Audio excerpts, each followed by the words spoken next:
çalışmanın Türk tarihi açısından çok önemli olduğunu biliyorum ve bunu bizi izleyen herkese tavsiye ediyorum bu çalışmayı.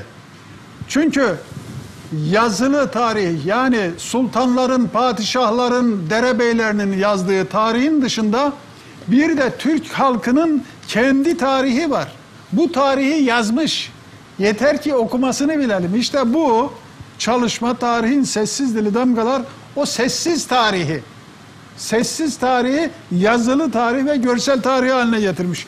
İçerisinde Orta Asya'dan, hatta Sibirya'dan Anadolu'ya kadar, Balkanlara kadar uzanan alanlarda karşımıza çıkan bir yığın resim, damga resmi, halı kilim resmi, mezar resmi, bir yığın resim var. Ama hepsi de anlamlı ve hepsi de bu çalışmada anlatılıyor. Şimdi bu çalışmayı gördükten sonra ben daha önce yaptığım tespitlerin Türkiye tarihiyle ilgili, özellikle Tunceli üzerine yaptığım çalışmaların bir başka araştırmacı, bilim adamı tarafından doğrulanmış olmasından kendimce böyle gizli bir mutluluk duydum ve gurur duydum.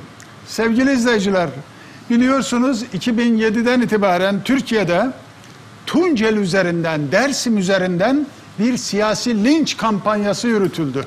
Sözü Mustafa Aksu'ya vermeden o linç kampanyasını hatırlatalım. Bu linç kampanyasında PKK'nın 1970'lerden itibaren ördüğü, Doğu'nun Kürt olduğu, Tunceli bölgesinin Kürt olduğu tezi ve bu teze bir dayanak yaratabilmek için de 1937'de Tunceli'de meydana gelen isyanın Cumhuriyet tarafından kanla, dehşetle bastırıldığı gibi iddialar ortaya atıldı.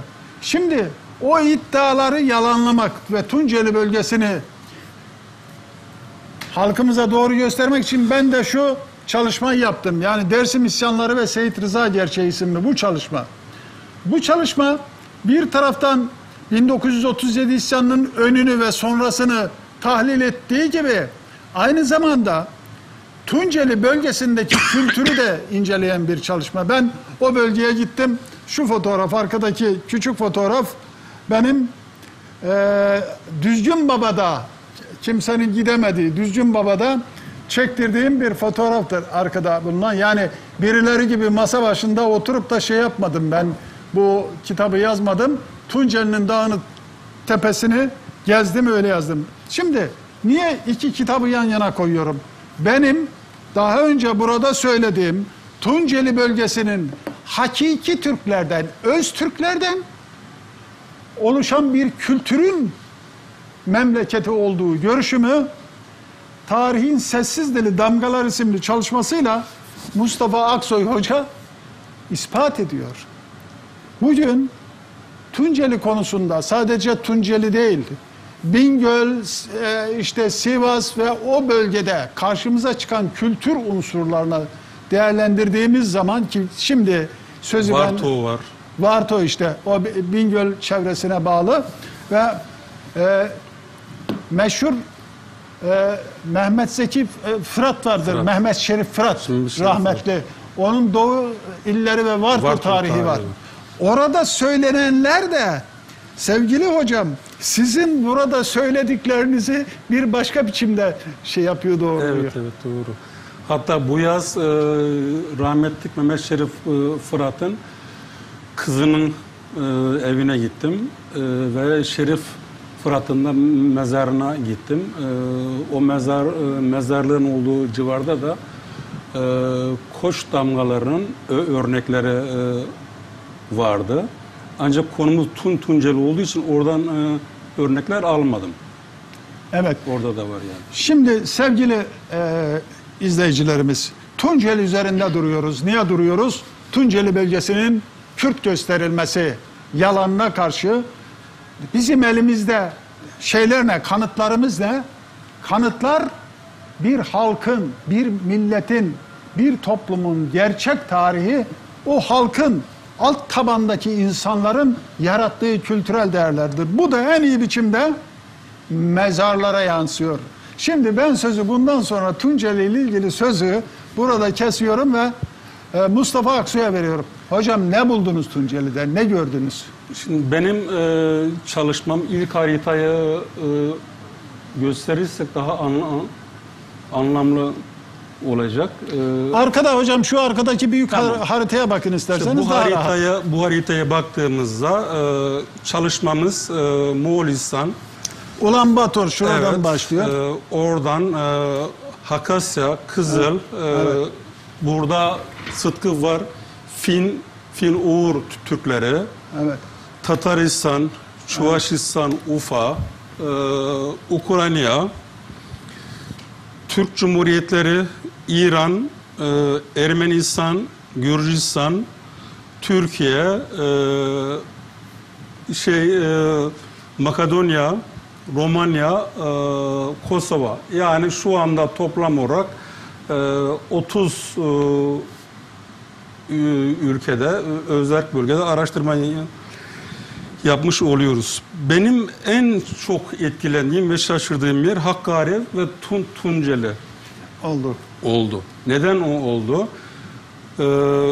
Tunceli haritasını bir açarsak, şimdi bakalım, Evet. Tunceli'nin bir Erzincan'dan bir girişi var, Elazığ'dan bir çıkışı var. Evet.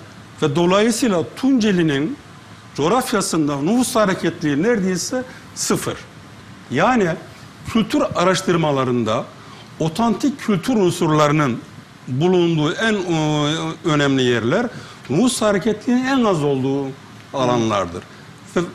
Ve dolayısıyla Tunceli'deki kültür Türkiye'deki geleneksel kültür araştırmalarının merkezidir.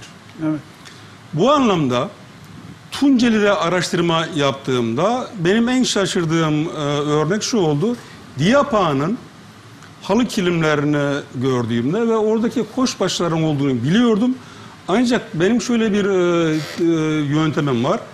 Görmediğim, fotoğrafını çekmediğim, dokunmadığım belgeler ben kullanmadım çalışmalarımda. Tunceli'deki bu belgeleri gördüğümde orada oturdum ve şöyle bir düşündüm. Nasıl oluyor da Hakasya'da 1722'de bulunan mezar taşlarının son örnekleri Tunceli'de karşımıza çıkıyor. Evet. İşte buraya baktığımızda bu sizin açınızdan da önemli, basırımız için de önemli.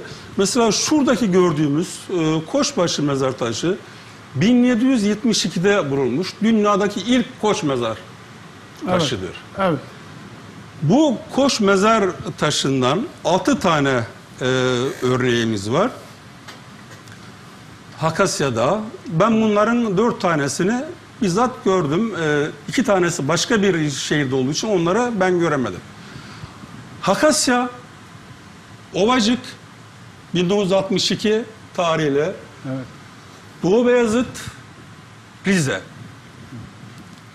Ve O Rize'de değil mi şu? evet, o Rize'de. Şimdi bu kültür unsurlarını akademisyenler icat etmiyor, halk yapıyor. Ve halk yaptığı için de halk otantik kültür değerlerine göre bunu üretiyor.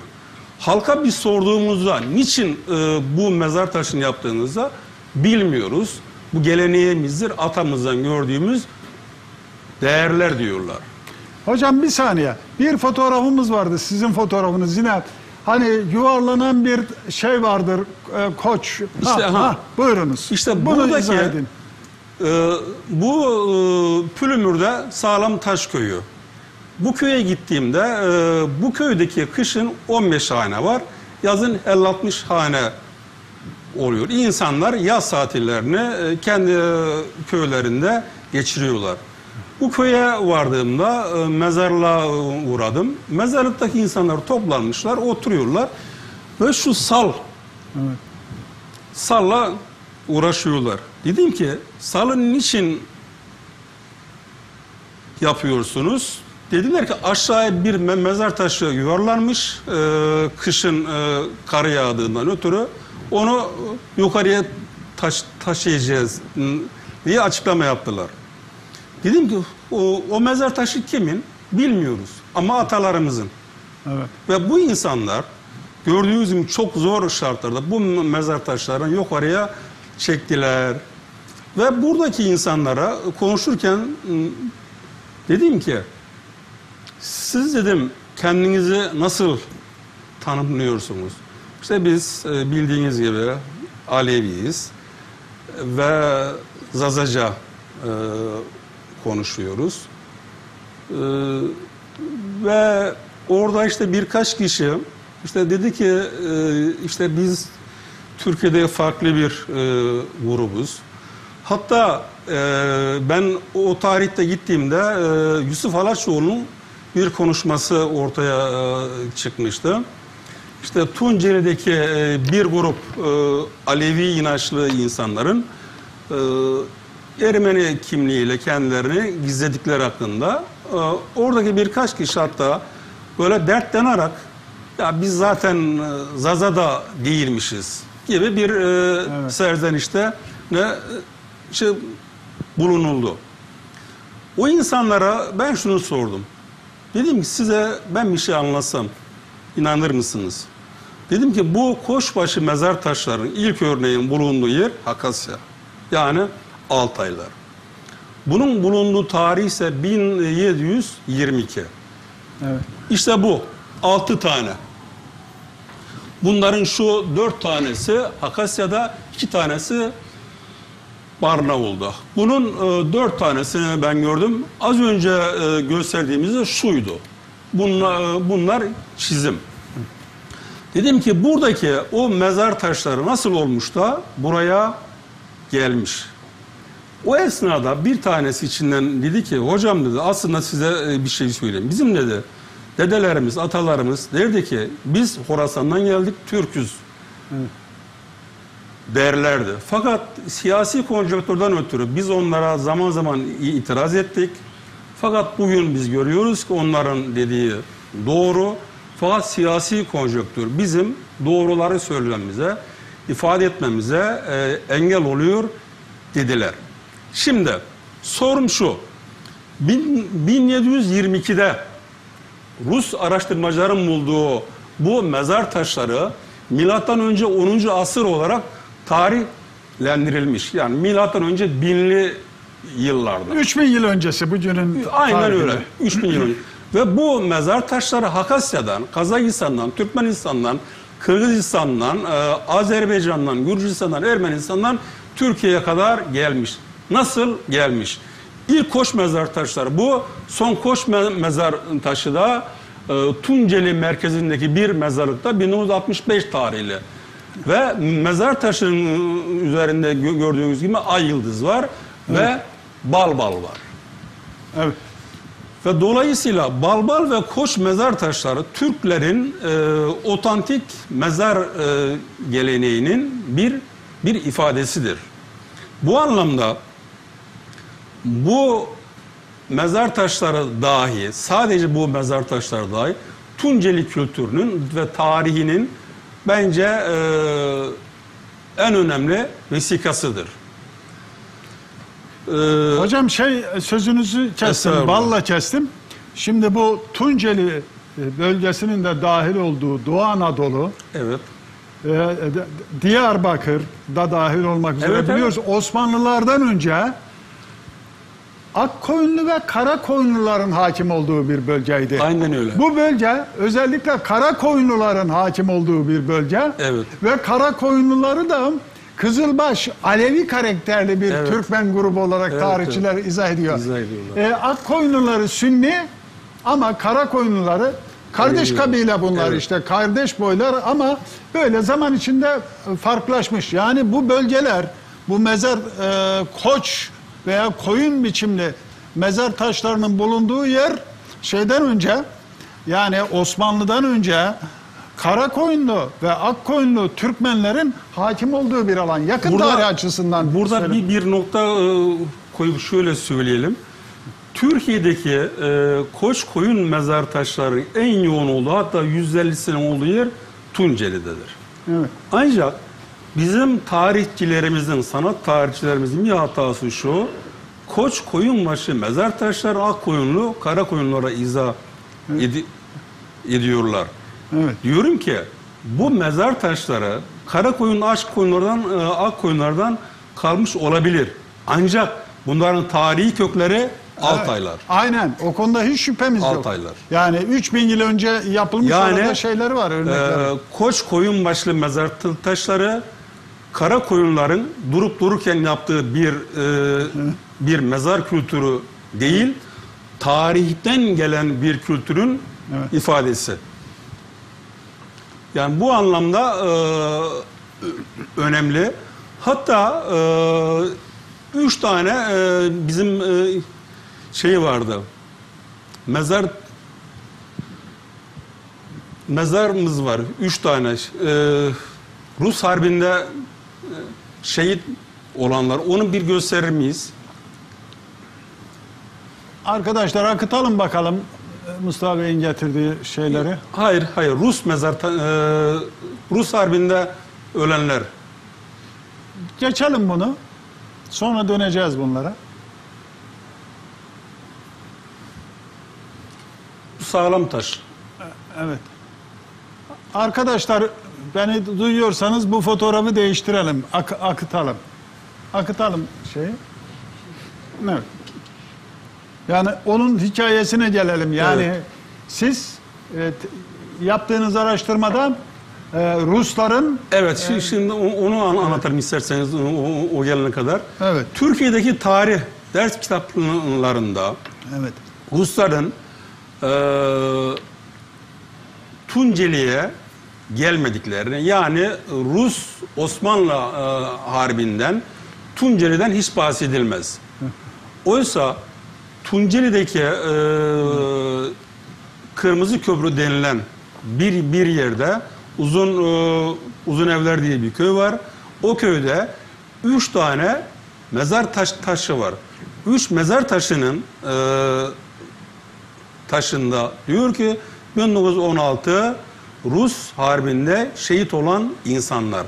Bu anlamda mezar taşları tarihe şahitlik ettiği gibi, yani sosyal DNA olarak Hakasya'dan Tunceli'ye geldiği gibi yazılı tarihteki bir yanlışlığa da işaret ediyor. Bu anlamda tarih... Anladık mı fotoğrafı arkadaşlar? Yazıcıları, tarihçilerimiz Tunceli mezar taşlarını bir değerlendirmeleri gerekir ve Rus Harbi'nde Tunceli halkının da o savaşta olduğunun bir gerçeğidir bu. Sevgili hocam, sizdeki o flash belleğe rica ediyorlar. Resimlerin başına bir şey gelmiş anladığım kadarıyla, verelim. Arkadaşlar bulsun, yeniden onları monte etsinler. Şimdi şunun altını çiziyoruz.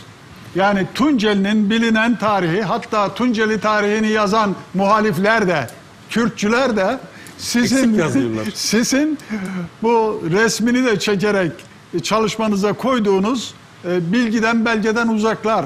Demek ki Tunceli sınırları içerisinde de Tunceli halkı, Tunceli kahramanları Ruslarla savaşmış ve şehit olmuşlar orada. Hatta Tunceli'de ve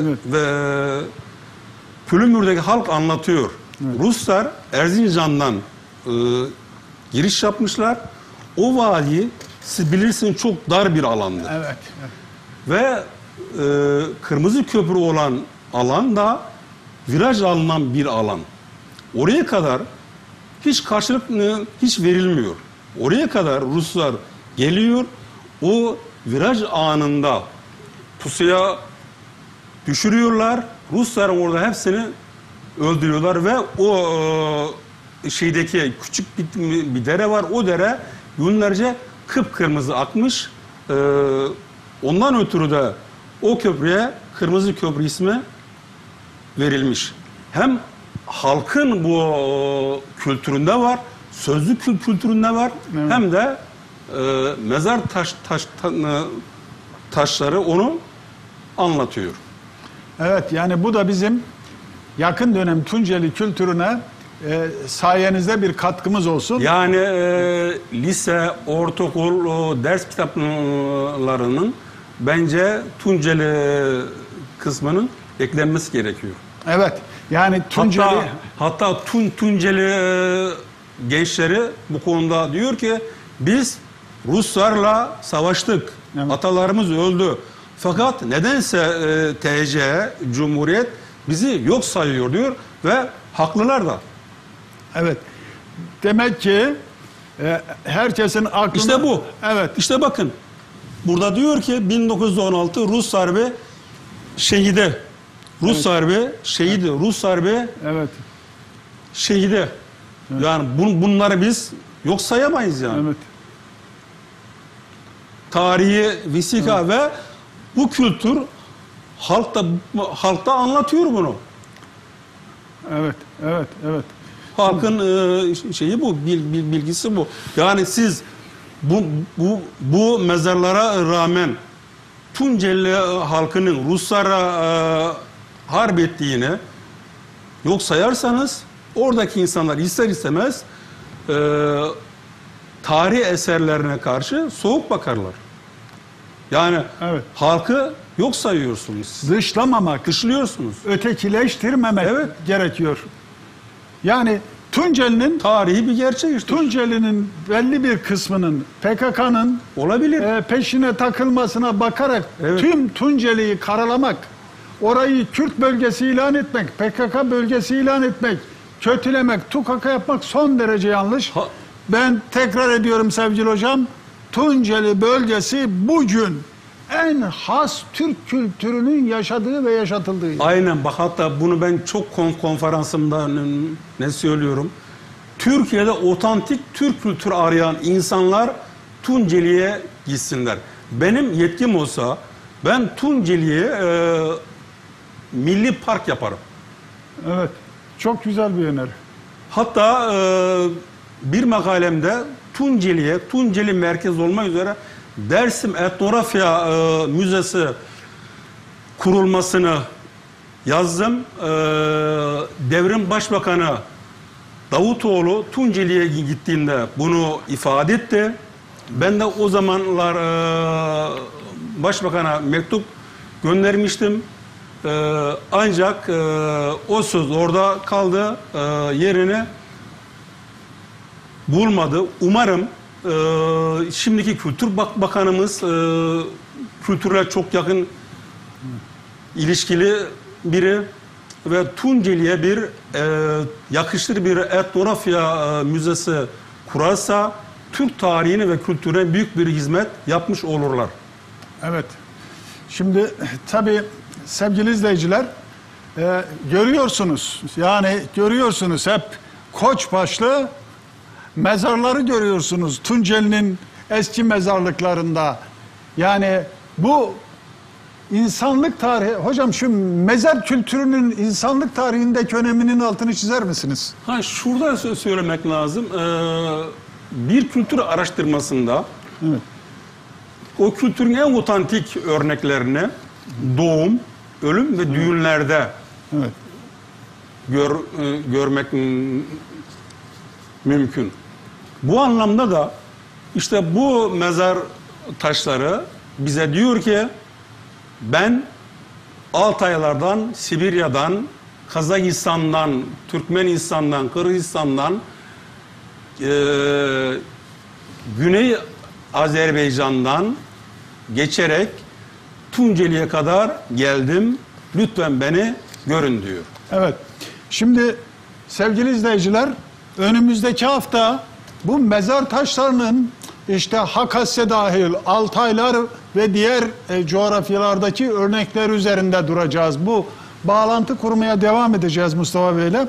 Ben işte bu çalışmada mezar taşlarında Türk damgaları başlığı altında bunları inceledim. Bunları ben Türk milletinin bu bölgeye bıraktığı damgalar olarak görüyorum. Şimdi ayrıca önemli bir konu var. bu şeyle ilgili. Burada bir şey söyleyebilirim. Buyurun. Şimdi bu damgaların önemi şu arkadaşlar. Bundan 4-5 yıl önce Viyana Üniversitesi'nden Hristiyan ilahiyatında bir hoca ve dinler arası diyalog grubunun Viyana temsilcisi olan bir hoca bana mesaj attı. Beni buldu adam. Diyor ki benden şunu istiyor. Tunceli'de Koyunbaşı mezar taşları hakkında araştırma yapmak istiyorum. Bu konuda bana yardımcı olur musunuz? Evet. Ben hemen adamın web sayfasına baktım. Diyalogçu. Evet. Birisi ortaya çıktı. Ben dedim ki ona, benim bu konudaki çalışmalarım var. Evet. Bunlar onları alabilirsiniz. Tunceli'de siz ayrı bir çalışma yapmak istiyorsanız o konuda benim daha başka bilgilerim var. Beraber yaparız. Ancak siz kendi başınıza yaparsanız o konuda yardımcı olamam dedim ve adam benle ilişkisini kesti. Yani Viyana'dan bir hoca Tunceli'de Koçbaşı mezar taşlarını araştırmak için çaba sarf ediyor ama biz maalesef Tunceli'de Koçbaşı mezar taşlarından haberdar değiliz. Bu da bizim önemli bir eksiğimiz. Evet, bölgeyi inatla Kürt göstermeye çalışıyor.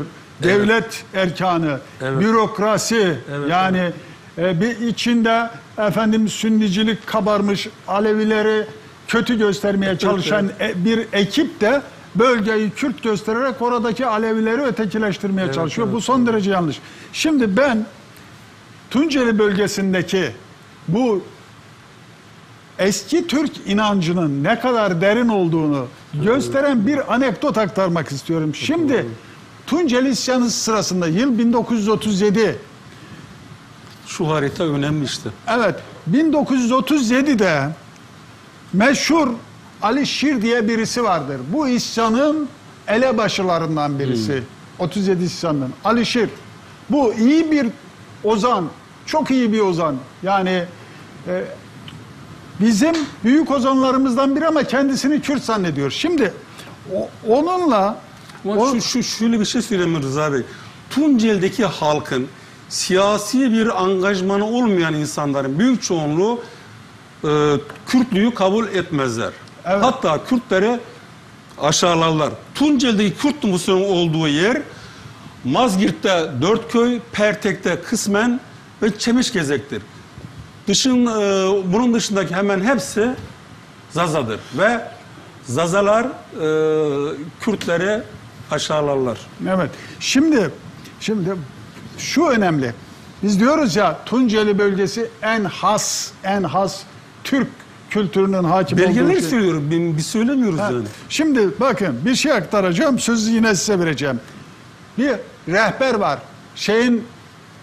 Bu Seyit Rıza'nın yeğeni, bu Ali Şir'in kafasını kesip devlete teslim eden adam. Başka birisinin kafasını da kesiyorlar. Biz Zeynel diye birisi var. Onda.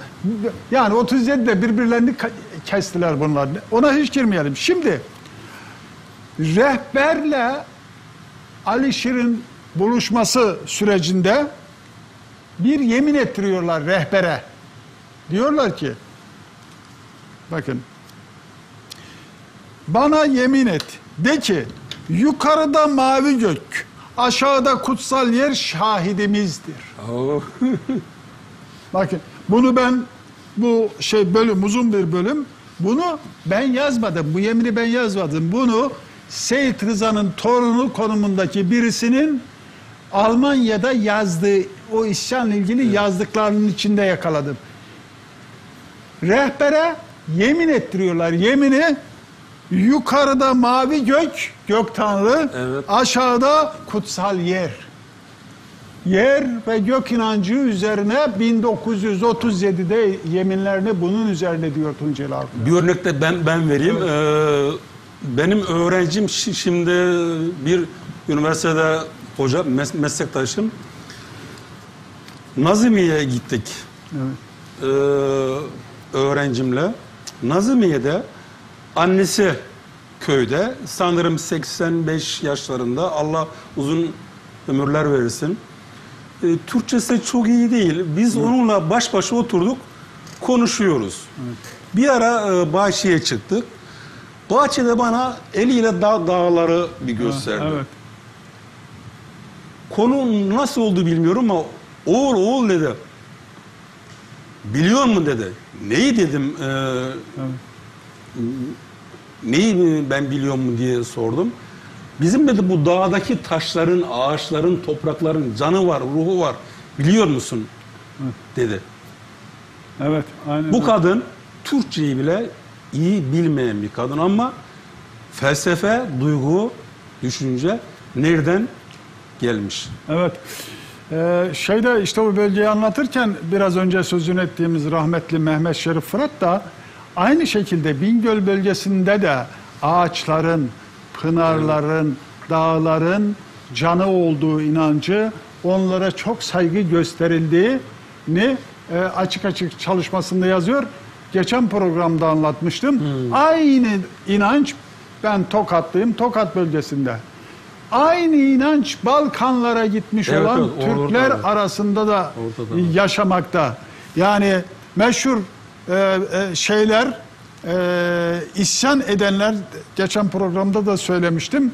Meşhur Muzur suyunun kaynağında toplanıyorlar. O 7 gözelerde toplanıp o gözeler üzerine yemin ediyorlar. Bunların hepsi yer su inancı işte. Su üzerine yeminler var. Bunlar Tunceli bölgesinin... Kırmızı Köprü'den işte bahsettiğimiz şey şu. Evet, evet.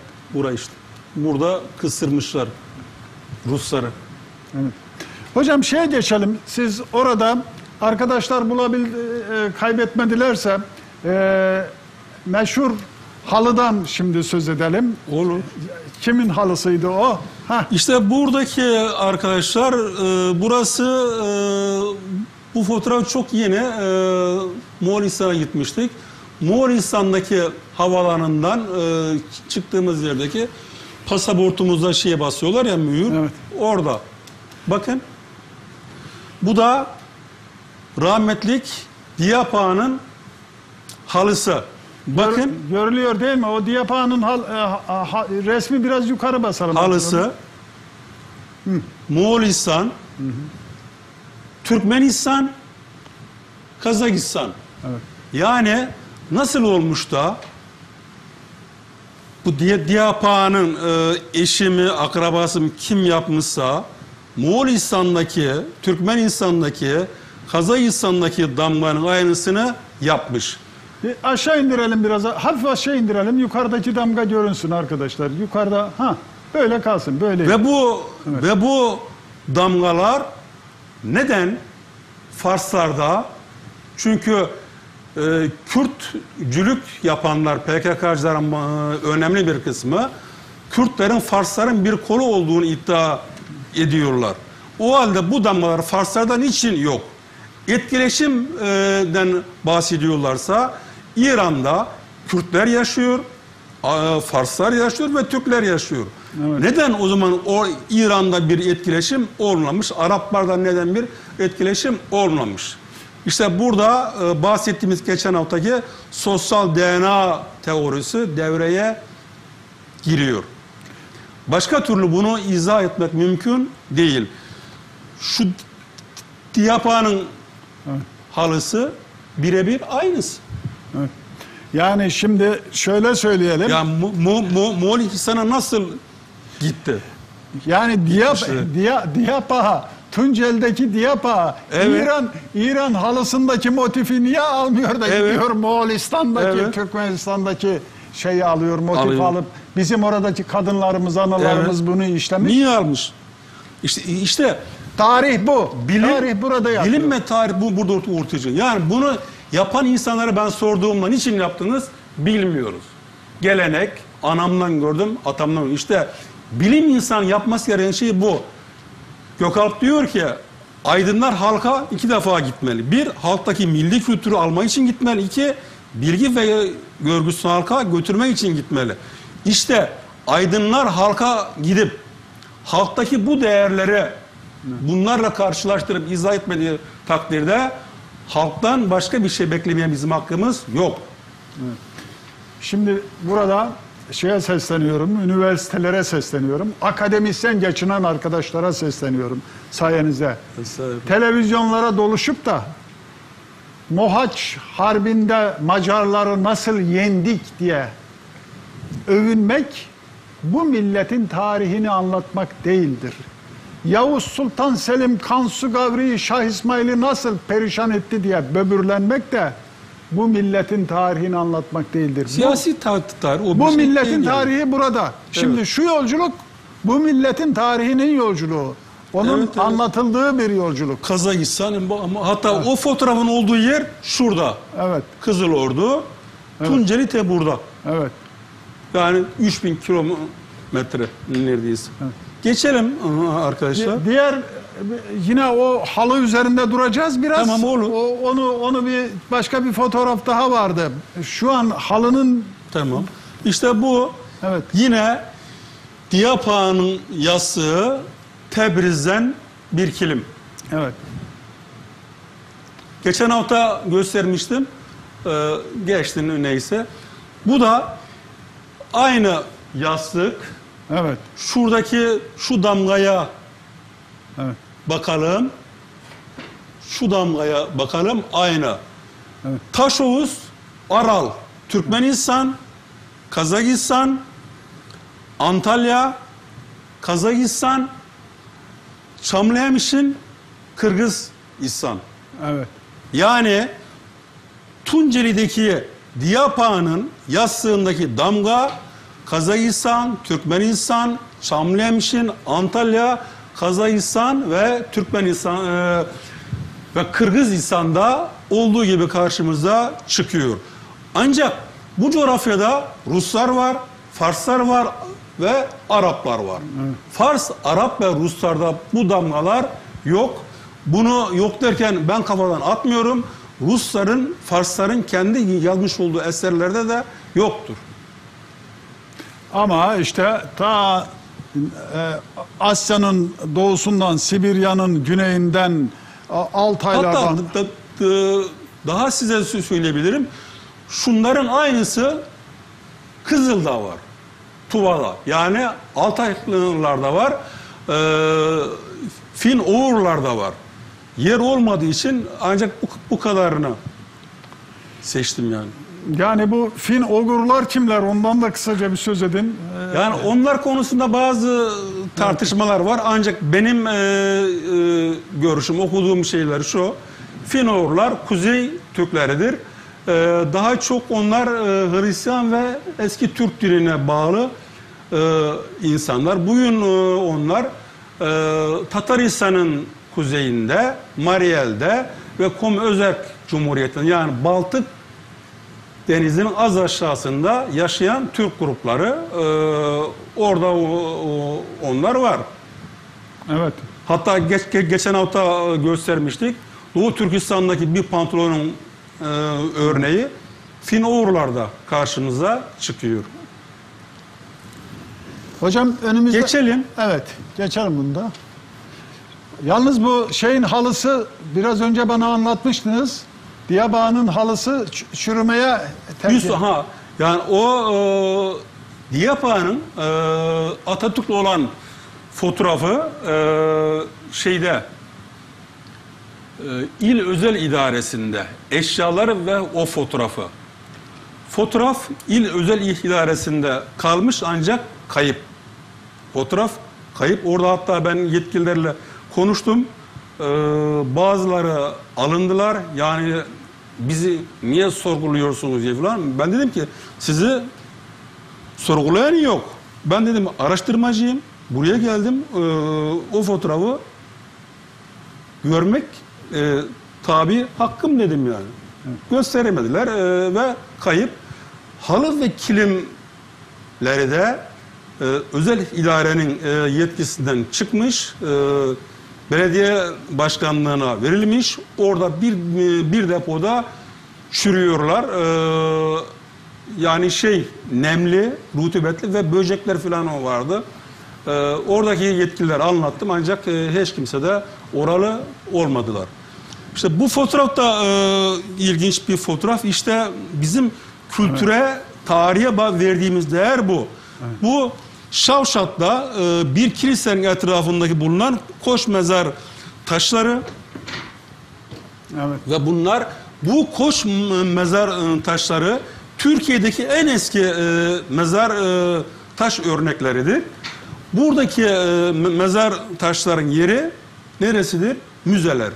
Burada ise bir evin insafına bırakılmış halde. Yani Kültür Bakanlığı yetkilileri bu mezar taşlarını bir an önce buradan kurtarıp müzelere getirmesi gerekiyor. En eski tarihi şeylerimiz, En eski. Çünkü kanıtlarımız, belgelerimiz. üslup olarak şu mezar taşları Anadolu'daki diğer mezar taşlarından çok daha önce. Üslup olarak. Evet. Şeylere benziyor. Milattan 3000'deki Evet. mezar Hatta taşlarının şu- üstüne benziyor. Aynen öyle. Ve bunun başı kırılmış, burası parçalanmış ve insanların insafına kalmış koşbaşı mezar taşları. Yani facia. Yani Facia. Şavşat'ta bunlar. evet. Şu çok ilginç. İşte Bakın bu üstünde bağlama görüyorsunuz. Sevgili, bu gelenek Orta Asya'da var. Orta Asya'da mesela bu şahıs büyük ihtimalle aşık. Evet. Eğer mezar sahibi sanatkarsa o kullandığı alet, yazarsa kalem ve kitap vardır. Evet. Orada bir kuş var ama bence o kuş ruhu temsil ediyor. Göğe doğru yükselmeyi sevgili hocam. Siz ne dersiniz? Türklerde doğru, çünkü kuş. Ve bu da büyük ihtimalle o şahıs anlatıyor. evet. Onun şeyini kazımışlar. Evet. Suretini kazımışlar. Bir